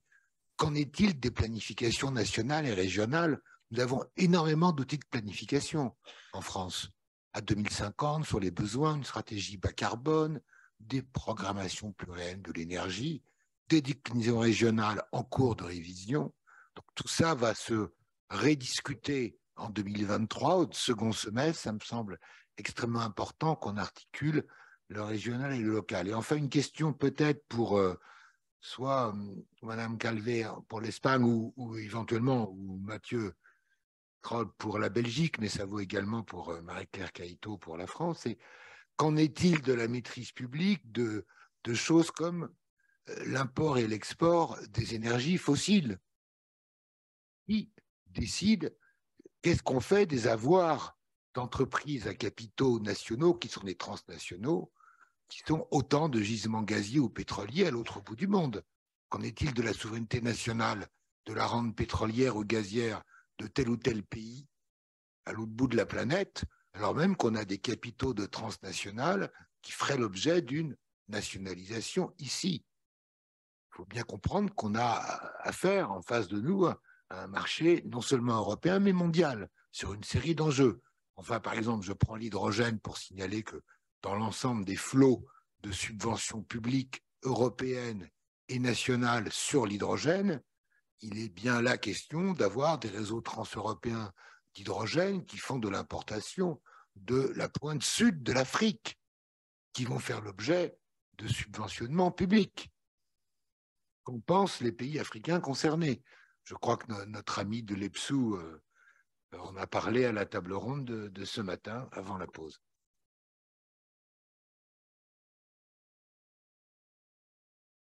Oui, moi je crois que sur la question du pôle public, il y a plusieurs dimensions à intégrer. C'est-à-dire que bon, il y a déjà une dimension un peu défensive, hein. C'était dit par notre camarade espagnol, c'est la question de la propriété des actifs. Faire en sorte qu'ils soient publics et qu'ils ne soient pas dans le privé, qu'ils ne servent pas à faire des profits ou des super profits comme on voit malheureusement aujourd'hui et comme ça s'est accéléré. Et du coup, j'ai envie de dire, se pose aussi, alors pour le pôle public, c'est la question du financement des investissements. Aujourd'hui, je vois, là, RTE est en train de préparer un bilan prévisionnel de la transition du système électrique français jusqu'à 2035. C'est la moitié du stade qui va jusqu'à la décarbonation qui est prévue en 2050, pardon. Eh bien, il prévoit, alors que dans le précédent rapport, il prévoyait 3 taux d'intérêt possibles, taux d'actualisation, comme on dit, 4% en position centrale, 7% au maximum, 1% au minimum. Là, ils abandonnent le 1%, ils ne prennent plus que 4 et 7. Avec les inflations d'aujourd'hui, à 3, 4, 5%, ça fait des taux d'intérêt réels à 7, 8, 10, 12. On est donc sur des prévisions, voilà, Service public RTE prévoit que le financement des investissements doit se faire sur des taux de profit de pétroliers d'aujourd'hui. Ben, c'est complètement fou comme truc. Donc, pour moi, le pôle public, c'est permettre aussi que des investissements soient effectués avec sur la base de taux d'intérêt qui ne soient pas ces rémunérations du capital et qui ensuite permettent des tarifs corrects, je dirais. Il ne faut quand même pas rêver. Je pense que le prix de l'énergie va augmenter inexorablement. Ça, voilà, moi, c'est ce que je pense. Mais il faut absolument limiter ces augmentations. Mais le pôle public, ce n'est pas aussi que ça. Parce que ce qu'on a vécu quand même avec une boîte comme EDF nationalisée, bon, même s'il y avait il y a eu une ouverture du capital, c'est quand même des échecs importants sur la question, par exemple, du maintien des compétences humaines. On l'a vu avec l'échec pour l'instant du chantier EPR de Flamanville. Avec une gestion qui a consisté à réduire les coûts en réduisant les effectifs, notamment dans l'ingénierie, à mettre en place un management à l'anglo-saxonne, etc. Enfin, en tendance. Donc voilà, un pôle public, c'est aussi avoir, je dirais, une gestion d'entreprise qui s'appuie sur les compétences, la valorisation des compétences, le dialogue. Dans l'industrie, le dialogue, c'est extrêmement important pour réussir. On ne réussit pas avec un management directif. Voilà. Et puis, ce que je voulais dire aussi, c'est voilà, et également, c'est comment dire, pôle public de l'énergie. Pour moi, ça doit aller un peu plus loin que simplement l'électricité, parce qu'aujourd'hui, on met les salariés des différentes branches, pétrole, gaz, électricité, en concurrence. Hein, on avait EDF, GDF, ils faisaient de l'électricité et le gaz, ça s'est coupé et chacun maintenant vend du gaz et de l'électricité et on est les concurrents des uns des autres et on est les concurrents avec les pétroliers. Si on veut avoir une transition énergétique réussie, je ne parle pas que de l'électricité, il faut arriver à rendre complémentaires toutes ces énergies. On ne peut pas imaginer une transition sur une base de concurrence entre énergies. C'est forcément complémentaire. On parle du développement de l'hydrogène. L'hydrogène, c'est un gaz, mais c'est fabriqué avec de l'électricité. Et ça peut aussi refaire de l'électricité. Voilà. Donc, je pense que pour le public de l'énergie, il faudrait essayer de revendiquer ça de manière large et de voir effectivement cette complémentarité nécessaire parce que cette transition énergétique, elle doit être planifiée. Ça ne peut pas marcher en dehors d'une planification. Je propose… Ah, pardon. Vas-y. Pardon, alors attends, qui est… Bon, je vous en prie, allez-y, et Louise après. Oui, bonjour. Et ensuite, je demanderai à nos intervenants de réintervenir dans la discussion. Je vous en prie. Bon, je m'appelle Françoise Bou, je suis simplement une citoyenne qui a pris conscience de l'importance de l'énergie dans la vie et dans l'avenir. C'est très court hein, ce que j'ai à dire, mais je trouve très intéressant ce qui a été dit sur la maîtrise publique, qui est prioritaire, d'arrêter de vouloir réformer le marché. Je me pose depuis un certain temps la même question qu'a posée monsieur la première question, qui est pourquoi une impossibilité pour le Parti communiste, les syndicats les plus progressistes, à penser l'impossibilité de réformer l'Union européenne. Voilà. Des institutions qui ont été faites pour tout ce qu'on déplore et une impossibilité à remettre ça en question, à continuer à penser que ça peut être réformable. On perd du temps, des années, de l'énergie et, de mon point de vue, la confiance des classes populaires qui reste encore. Oui, mais c'était d'abord pour Marie-Claire sur le pôle public, parce que là, c'est vrai qu'on a décidé de parler de l'énergie en général, mais forcément, c'est très, très large, quoi, parce qu'on parle beaucoup d'électricité, mais finalement aussi, on a parlé du pétrole, donc de la mobilité, etc. Et donc, toi, dans le pôle public, à ton avis, c'est vraiment un pôle public de l'énergie, et donc qui prend en compte toutes les différentes énergies et qui a vraiment cette pensée holistique, systémique de toutes les choses, ou est-ce que ça se sépare un minimum en fonction des énergies, des problèmes spécifiques? Et pour les autres intervenants, vous, dans vos pays respectifs, c'est quoi concrètement que vous proposez comme institution qui permettrait de mettre en place une appropriation sociale et une maîtrise publique? Dernière question et ensuite je repasse la parole à notre panel. Je vous en prie. Je voudrais répondre à madame par rapport au Parti communiste français, puisque j'appartiens au Parti communiste français. On n'est que deux, on n'est pas en force, on est deux membres du Parti communiste français. Le Parti communiste français… Un peu plus que ça, quand même. Oui, peut-être, oui. Je voudrais vous dire que le parti n'a pas renoncé complètement à changer l'Union européenne. C'est une question de rapport de force. C'est-à-dire que si on n'a pas, ça ne peut pas changer comme ça d'un coup de baguette magique parce qu'on a décidé, ou il y a 10 personnes qui ont décidé que ça peut se faire. Il faut voir que c'est un ensemble de gens, un ensemble d'institutions qu'il faut changer et ça ne peut pas se faire tout de suite et tout d'un coup comme ça. Bon. Voilà. Alors, vous avez écouté Fabien Gay, il n'a pas renoncé. Il n'a pas renoncé. Il se bat au Sénat. Et je pense que beaucoup de membres du Parti communiste français n'ont pas renoncé à changer l'Europe, notamment pour les questions énergétiques. Voilà. Bien, si vous en êtes d'accord, je vais repasser la parole à nos intervenants. Alors, lequel ou laquelle souhaite prendre la parole maintenant pour répondre à telle ou telle question ou s'inscrire dans le débat à partir de telle ou telle thématique? Alors évidemment, moi, je vous vois en tout petit sur l'écran, mais Silvia a levé la main. Alors, donc, la parole à Silvia. Okay. Sí, bueno, la pregunta sobre la postura de los ecologistas, lo mencioné así porque una ocasión dije los pseudoecologistas y me fue peor. Entonces, ya no sé cómo decirlo, pero a una propuesta de reforma que rescataba nuestra soberanía energética en materia de electricidad y que por primera vez incluía en la Constitución el derecho a la energía, el que el litio y los más componentes minerales estratégicos fueran de uso exclusivo, estuvieran bajo el control del Estado, que se incorporaba la transición energética, que se hablaba del uso sustentable de las diferentes fuentes de energía. O sea, algo que nunca lo habíamos visto y que era buenísimo. Salieron a decir que se favorecían las emisiones de los gases de efecto invernadero. No sé por qué, pero es como parte de la manipulación informativa que tenemos cada que hay un proyecto que afecta a los intereses de la oligarquía. Entonces, estos grupos, no todos obviamente, pero sí los más visibles, siempre salen a defender, no las emisiones de gases de efecto invernadero, pues que no respiren, ¿no? Y también no ayudarían a la humanidad.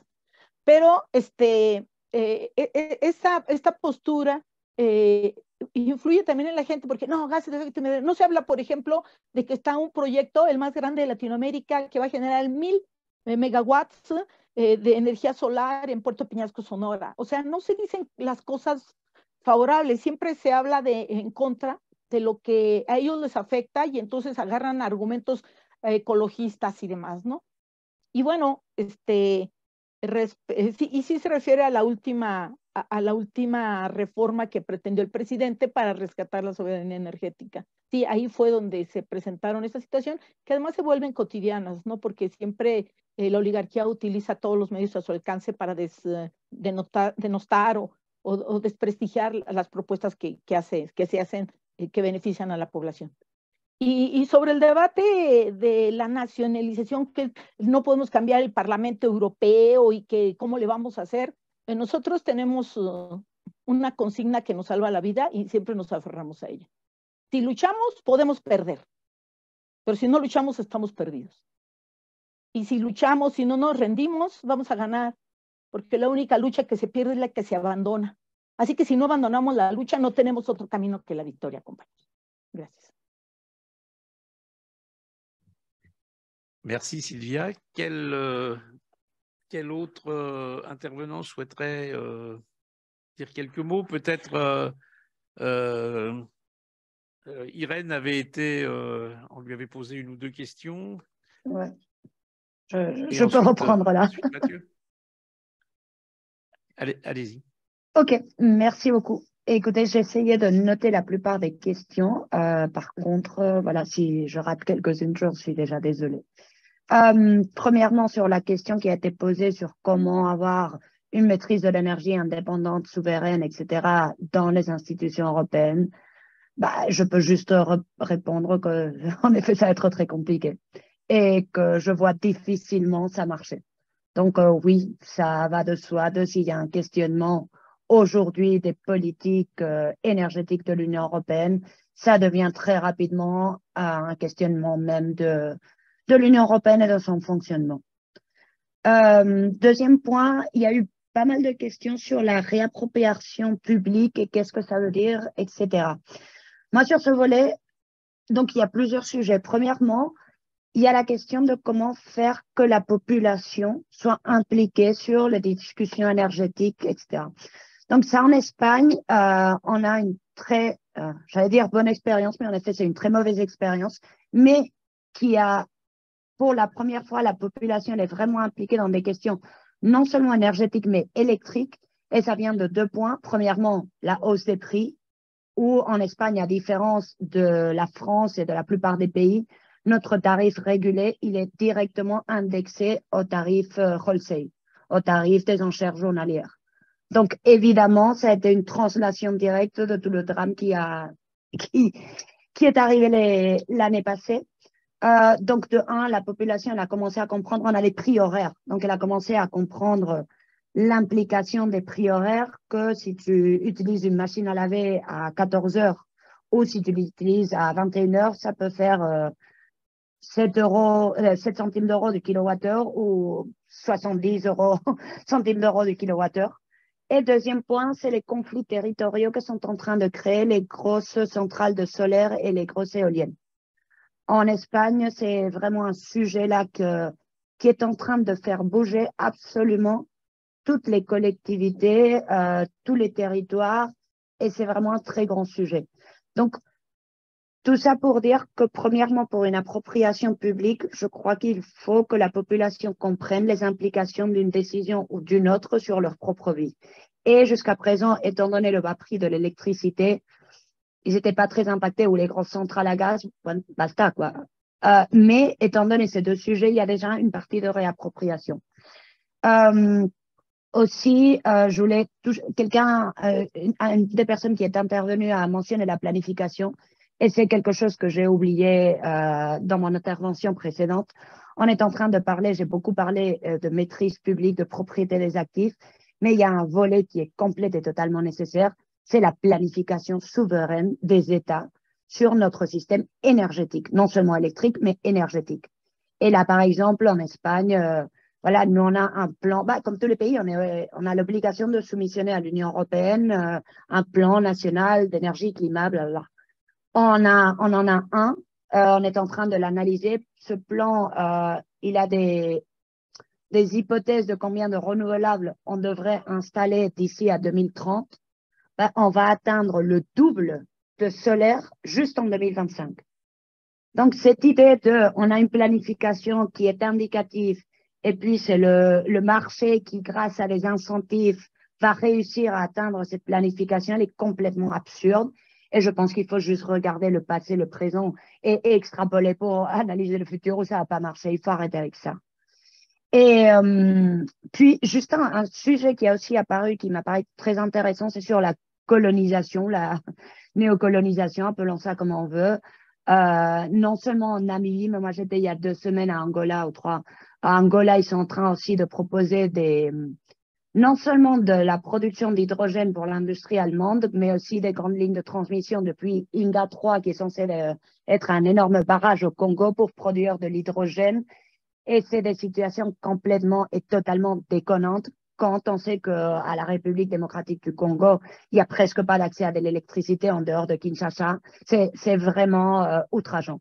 Donc, quand on parle de maîtrise publique, mais aussi de collaboration, je pense que collaboration, ça veut dire aussi repenser vraiment comment est-ce qu'on interagit avec beaucoup de pays, et certainement avec les pays de l'Amérique latine et de l'Afrique. Merci. Mathieu, peut-être? Oui, merci. Mais pour compléter les réponses qui ont déjà été données, effectivement, comment finalement construire cette reprise en main publique? Ici, en Belgique, on essaye de partir aussi de nos réalités matérielles. Et elles sont assez simples, c'est qu'on a effectivement pas de maîtrise publique du tout sur la production, on a une maîtrise partielle sur la distribution et on a une maîtrise sur la transmission. Et donc concrètement, en Belgique, Engie détient 70% de la production d'électricité, et puis les 2 acteurs suivants, c'est Total Energy et EDF, en fait. Donc on a 3 grands acteurs français qui contrôlent notre système énergétique. Alors, à partir de là, comment on essaye de construire une alternative publique? En s'appuyant déjà sur le fait que même s'il n'y a pas de maîtrise publique, il y a des investissements publics multiples. Irène l'a signalé, effectivement, en Belgique, c'est le même enjeu. Les fonds publics, via des subsides, via des prises de participation indirectes, sont très nombreux dans l'énergie, dans les parcs éoliens, dans les panneaux solaires, dans le soutien même aux centrales au gaz, etc. Et donc, ce qu'on dit, c'est s'il y a tant d'argent public qui est déjà utilisé maintenant, eh bien, utilisons-le immédiatement pour reconstruire un secteur public autour de ces investissements. Et donc, ça veut dire reconstruire sans doute une entreprise nationale d'énergie qui prendrait en charge, par exemple, les investissements dans les grands parcs éoliens en mer du Nord, et à côté des entreprises municipales qui seraient responsables des investissements dans les panneaux solaires, dans le petit éolien, etc.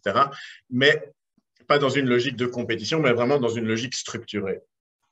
Et c'est dans cette logique-là qu'on envisage aussi la reprise en main publique au niveau européen, parce qu'effectivement, imaginer un grand service public de l'énergie européen, ça relève de l'utopie, dans le cadre des règles européennes, mais aussi parce que les luttes politiques, les éléments, la structure concrète des marchés énergétiques est différente d'un pays à un autre. Et donc, ce qu'on essaye de revendiquer à ce niveau-là, c'est plutôt la construction d'un consortium d'entreprises publiques nationales, ce qui permet de coopérer sur des investissements, on peut imaginer de coopérer sur les investissements dans la mer du Nord, mais de garder les particularités de l'Organisation nationale du marché énergétique et aussi des choix technologiques.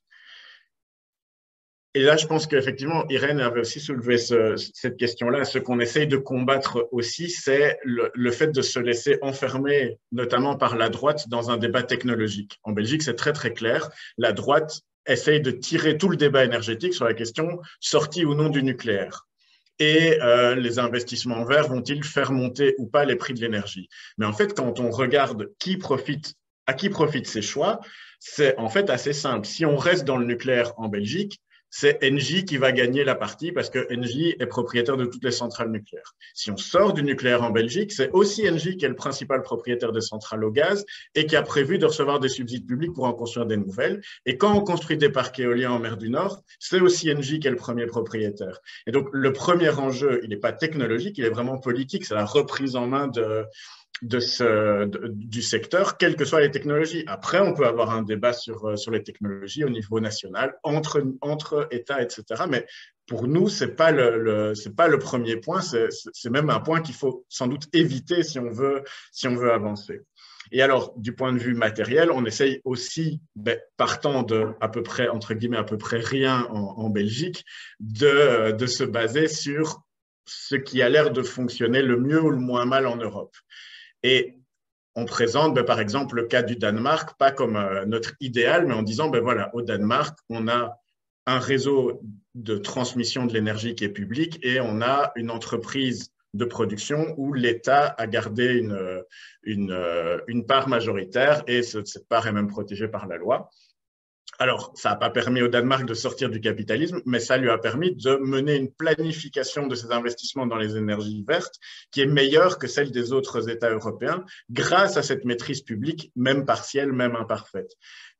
Des investissements qui, au niveau national, ont mené à une politique qui est plus cohérente que celle des autres pays, parce qu'on a d'un côté des investissements dans l'éolien, de l'autre dans le chauffage collectif pour finalement faire l'équilibre, mais aussi au niveau international, parce que le Danemark, avec les autres pays scandinaves, mène par exemple des connexions électriques qui permettent de faire l'équilibre entre production éolienne du Danemark, production hydroélectrique de la Norvège et de la Suède. Alors, on utilise aussi la France comme un exemple du maintien d'une grande entreprise publique. Pas parce qu'on va vanter les décisions de Macron, mais pour montrer que même dans le cadre actuel, c'est possible de faire autrement. Et alors, comment on construit la lutte ici au niveau national, comment on essaie de faire monter les consciences? Eh bien, en se basant sur le vécu des gens. Et effectivement, en Belgique, le vécu, il est comparable à celui de l'Espagne. On n'a aucun contrôle des tarifs de l'énergie, gaz, électricité payés par les gens. Et donc, les factures sont passées en quelques mois c'était une moyenne de 150 € par famille à plus de 600 €. C'était ça la réalité matérielle des travailleurs en Belgique. Et à partir de là, ça a clairement créé une colère qu'on essaye d'utiliser, qu'on essaye de mobiliser pour revendiquer autre chose. Et donc, on a monté toute une campagne avec une pétition, avec une proposition de loi pour une reprise en main publique de l'énergie. Et c'est comme ça aussi qu'on travaille au sein du groupe européen au Parlement pour essayer de mettre en commun finalement cette question autour de la campagne Power to the People, qui est finalement le chapeau des luttes des différents partis de gauche européens sur cette question. Et Le dernier point, c'est effectivement, je trouvais que c'était très intéressant, c'était la question du néocolonialisme autour de l'hydrogène, mais en fait aussi autour des matières premières liées à la transition, hein, du lithium, du cobalt. Clairement, ces éléments-là qui commencent déjà à se mettre en place, cette appropriation qui commence déjà à avoir lieu sur les ressources, finalement, les nouvelles guerres du pétrole, pose l'urgence d'une reprise en main publique en Europe, aussi pour cette question de coopération, aussi contre ces logiques néocoloniales que mènent nos monopoles européens. Et du coup, effectivement, cette question de reprise en main, elle ne concerne pas que l'électricité, elle concerne toute l'énergie, y compris les ressources liées à la transition énergétique.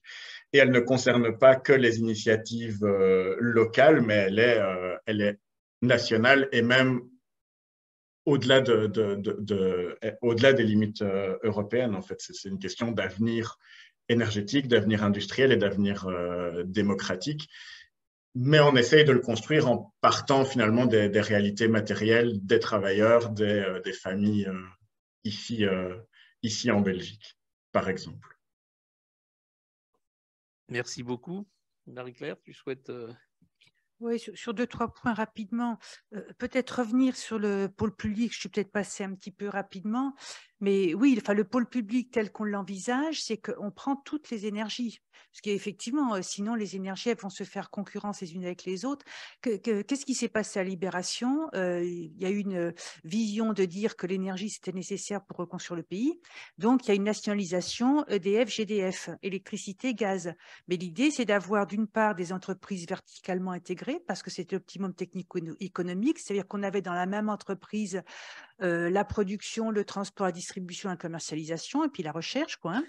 Et c'est des entreprises qui ne se faisaient pas concurrence l'une l'autre. Et d'ailleurs, les gens travaillaient ensemble hein, sur les questions de la recherche. Par exemple, les gens travaillaient ensemble, coopéraient et ainsi de suite. Donc, tout ce qui a été fait par la suite, qui a été poussé par la Commission européenne, mais pas que, parce que parfois, la CRE a aussi anticipé et poussé un peu loin des décisions, ça a complètement désoptimisé le système, qui était quand même, qui a prouvé, ça a été dit à la ronde précédente, mais qui a quand même prouvé son efficacité en termes de tarifs, en termes d'émissions de gaz à effet de serre, enfin de prix et ainsi de suite.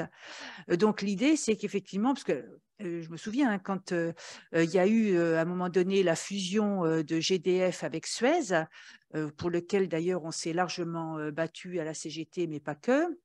On disait, vous allez créer une entreprise qui va faire concurrence à EDF, c'est-à-dire que enfin, GDF Suez, qui est devenu Engie, va faire de l'électricité et EDF va faire du gaz. Et on n'a pas besoin de ça, je veux dire, c'est du gaspillage. Quoi. Donc l'idée, c'est bien d'avoir un pôle public où il y a toutes les formes, toute entreprise qui produit, transporte, distribue ou commercialise de l'énergie serait dans ce pôle public de l'énergie. Et ça permettrait d'ailleurs d'anticiper les évolutions du mix énergétique, d'anticiper les besoins en compétences, en formation, y compris de faire des ponts entre les entreprises, parce que parfois il y aurait des secteurs qui seraient en diminution, d'autres qui augmenteraient et ainsi de suite. Donc il y aurait vraiment une cohérence et ça, voilà, ça pourrait être un optimum. Avec toujours l'idée effectivement de planification. Alors, tu en as parlé aussi, hein, Francis, mais moi j'insiste, bien entendu, parce qu'il faut qu'on puisse donner du pouvoir au niveau des territoires, au plus près, en proximité, mais il faut aussi qu'il y ait un cadre de cohérence nationale, parce qu'on voit bien comment ça se passe aujourd'hui. Sinon, comme il y a des subventions dans les nouvelles technologies, bah, tout le monde va s'y mettre et les territoires, ils sont en train de se faire concurrence. Ça a été le cas sur l'éolien, ça va être le cas sur l'hydrogène. En ce moment, il y a plein de sous qui est donné sur l'hydrogène, plein de subventions au niveau Europe, au niveau France. Donc, tout le monde va se mettre à faire l'hydrogène, tout le monde va se faire la concurrence entre les territoires. Ça n'a pas de sens. Il faut qu'il y ait un cadre de cohérence nationale. Il y a des endroits où c'est intéressant de faire de l'éolien en France et d'autres où ça ne l'est pas. Il y a des endroits où c'est intéressant de faire du solaire et d'autres où ça ne l'est pas. Donc, il faut bien, voilà, on ne peut pas non plus, il faut vraiment qu'il y ait ce… Alors après, il y a deux questions qui me semblent aussi très importantes. C'est comment on va y arriver en Europe. Alors, ça, ce n'est pas la plus simple. Hein. Alors, il me semble quand même que l'Europe, elle ne dit rien sur la propriété des entreprises. Donc ça, déjà, c'est une volonté politique du pays. Hein. Si un pays a envie de nationaliser une entreprise, a envie de faire un pôle public, l'Europe n'a rien à dire là-dessus et elle n'empêche pas. Par contre, ce qu'elle impose de l'Europe, c'est la question de la concurrence. On voit bien, par exemple, qu'au nom de la concurrence, elle a voulu faire ouvrir les concessions hydrauliques en France. Je reviens là-dessus parce que la personne, j'ai oublié son nom, c'est Irène qui en a parlé aussi de cette question de l'eau, qui est une question qui est extrêmement vitale. Bon, pour l'instant, on a réussi à faire en sorte que les concessions hydrauliques en France soient pas ouvertes à la concurrence, mais c'est une demande récurrente de la Commission européenne, vraiment récurrente. Et cette question de gestion de l'eau dans le sens de l'intérêt général, elle est primordiale. Elle est primordiale, et pas que pour l'énergie, elle est primordiale pour l'agriculture, elle est primordiale. Voilà. Donc, c'est vraiment cette gestion de l'eau, elle doit rester dans le service public, du domaine public, et donc il ne faut surtout pas ouvrir à la concurrence les concessions hydrauliques. Ça, c'est une mine d'or. Hein. Mais donc, on voit bien. Donc, ça, après, c'est des batailles. Mais moi, je pense qu'il y a des batailles aussi qu'on peut mener au niveau européen, alors bien entendu politiquement. Hein. Non, mais on peut avancer avec d'autres pays. Je pense que, par exemple, la France, avec l'Espagne, elle a certainement des choses qu'elle pourrait voir ensemble et qu'elle pourrait porter ensemble au niveau européen. Alors, c'est vrai qu'au moment des élections européennes, c'est les élections, les gens votent le moins, je crois. Hein. Les gens se désintéressent le plus, c'est des élections européennes. Ben, pourquoi? Parce que c'est loin, puis parce que c'est vu comme l'Europe qui ne fait qu'avoir des contraintes. Donc oui, ce rapport dont vous parlez, mais il y a beaucoup de choses qu'on essaye d'exploiter, mais malheureusement, c'est pas facile. Quoi. On n'a pas les médias à notre main, on n'a pas moi, ce rapport, je sais qu'on l'a utilisé, comme on a utilisé les travaux de l'EPSU, qui avait fait un bilan sur la déréglementation du marché de l'énergie en montrant qu'on avait perdu, alors je ne sais plus les chiffres, vous le direz mieux que moi, mais avait chiffré le nombre d'emplois qui avait été perdu, avait chiffré tout ça. Oui, ça, on l'utilise, on le dit.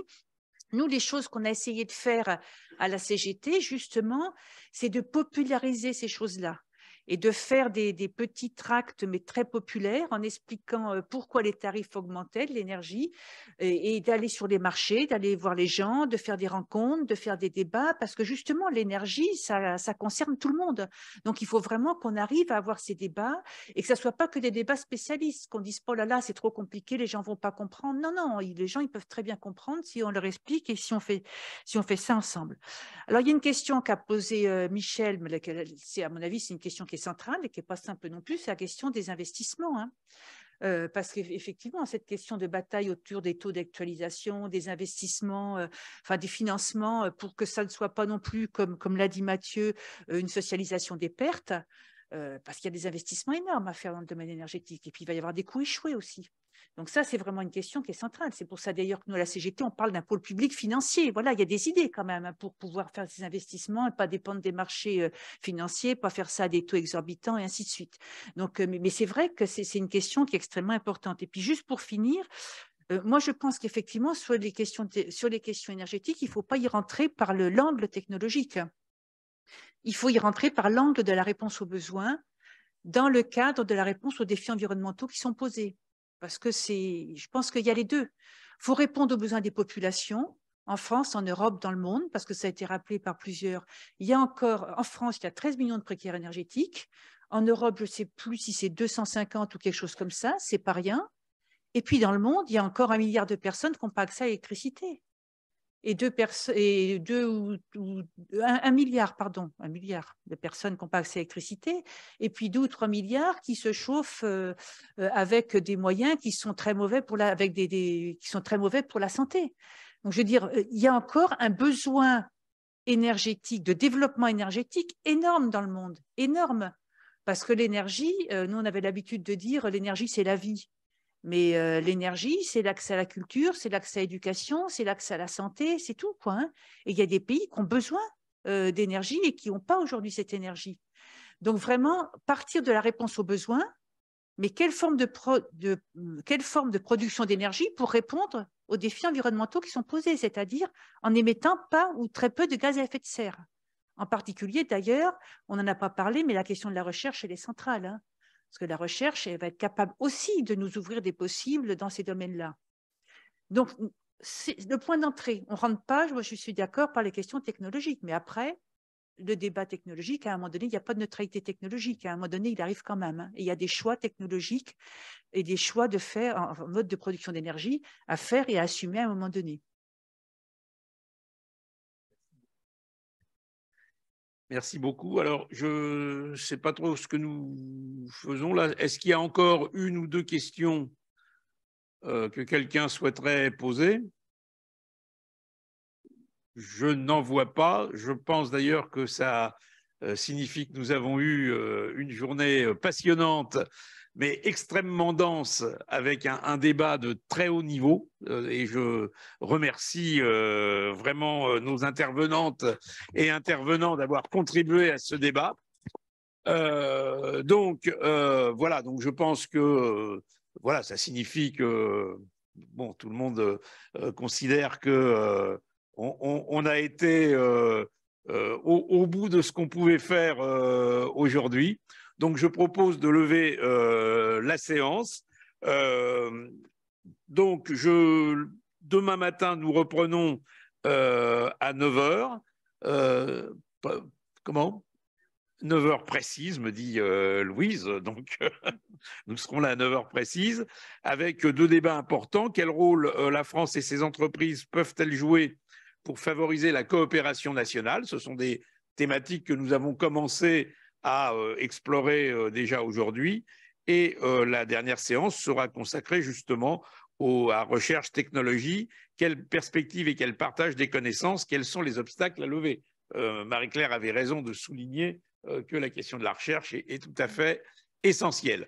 Voilà, donc je vous remercie encore une fois et donc je vous souhaite une excellente soirée. À demain matin, 9 h précises. Vivan los trabajadores franceses en lucha.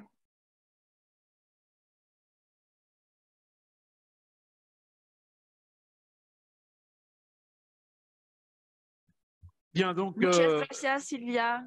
au revoir à merci à tous. nos interlocuteurs, Irène, Sylvia et Mathieu. Merci beaucoup pour votre contribution. Bonne soirée. Au revoir. Merci. Bonne soirée.